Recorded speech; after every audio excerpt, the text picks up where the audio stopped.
Өнөөдрийн хичээл бол шуудангийн газар илгээмж явуулах үед хэрэг болох англи хэллэгүүд. Эхний хэллэг бол би энэ илгээмжийг явуулмаар байна гэж хэлэхдээ I'd like to mail this package гэж хэлнэ. Хэрвээ та илгээмжээ аль болох хурдан явуулах хэрэгтэй бол үүнийг явуулах хамгийн хурдан арга нь юу вэ гэж асуухдаа What's the fastest way to send this гэж асууна.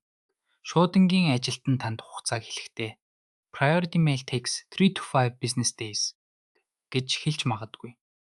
Энэ нь шуурхай шуудан ажлын 3-аас 5 өдөр зарцуулна гэсэн үг юм.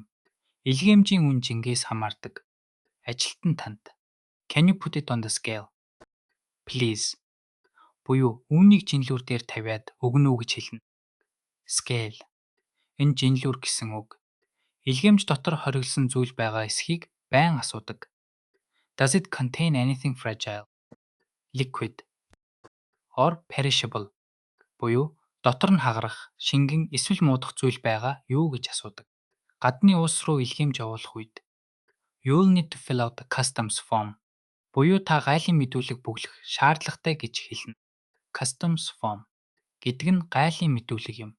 Бүх зүйл дууссаны дараа Here is your receipt and tracking number буюу таны баримт болон хянах дугаар энэ байна гэж хэлнэ. Tracking number ашиглан илгээмжээ хаана явааг мэдэх боломжтой. Баяртай.